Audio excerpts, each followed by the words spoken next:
Wagwan people, glad to have you back. Today, I've got another powerful story lined up, so sit tight and roll with me. Welcome back to the channel. If you love uncovering the hidden truths behind the Caribbean's untold history, make sure you like this video and subscribe, because what you're about to hear is a story that was buried beneath centuries of silence. They called it paradise. Blue waters, white sands, endless sun.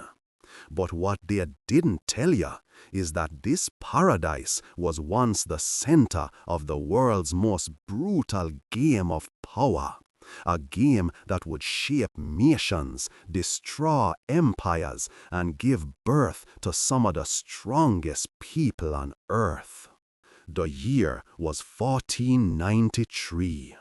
Columbus had just returned to the Caribbean, not as an explorer, but as a conqueror.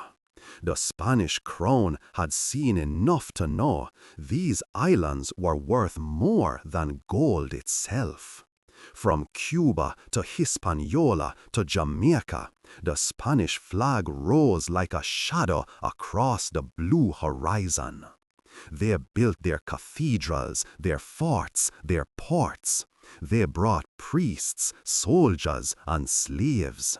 And with every ship that arrived, the islands bled a little more. For over a century, the Caribbean was Spain's private empire, its secret vault of wealth and sugar and suffering. But whispers spread across Europe. Other nations wanted in. France, England, the Dutch. They saw the riches of the Caribbean and said, why should Spain have it all? So began the secret war for the Caribbean. Not fought in cities or castles, but across the sea. England and France sent pirates, not soldiers, privateers with royal permission to steal, burn, and plunder, as long as the spoils went back home. Names like Henry Morgan became legend. They called him a pirate, but to the English crown, he was a hero. He sacked Panama, raided Cuba, and brought Spain to its knees, all while toasting rum in Port Royal, Jamaica, a city so rich and wild they said it was the wickedest city on earth.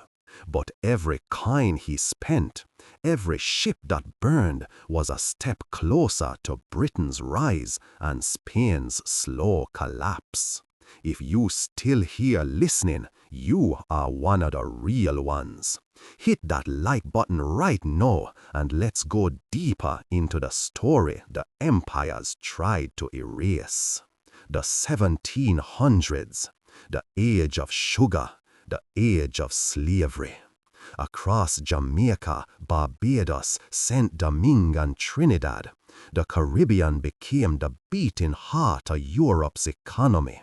A gold mine of sugar, coffee, and rum. But behind every spoonful of sweetness was blood. The plantations ran on the backs of enslaved Africans, millions taken from their homes, forced to labor under the sun until the fields themselves turned red. They called it the triangle trade. Sugar to Europe, guns to Africa, people to the Caribbean. It was a cycle of cruelty disguised as progress. Yet in the shadows of the plantations, resistance was brewing. Whispers in the cane fields, drumbeats in the night. A promise passed from one generation to the next, that one day they would rise. In the mountains of Jamaica, a new kind of community began to form. The Maroons, escaped slaves who built their own hidden towns deep in the forest.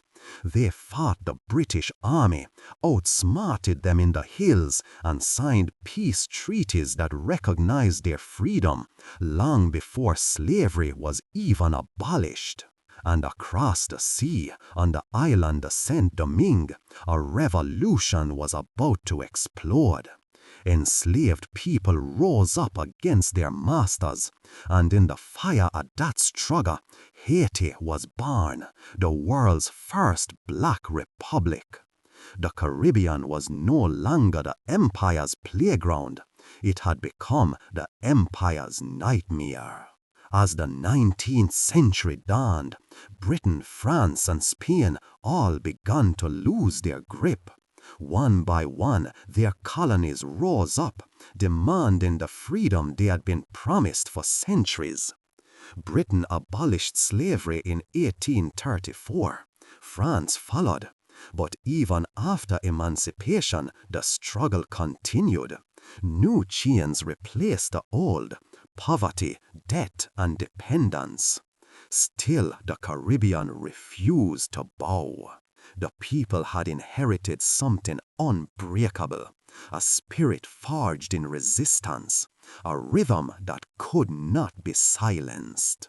Today, when you hear the pulse of reggae, the laughter in the streets, or see the Caribbean flag flying high, you are seeing the legacy of survival.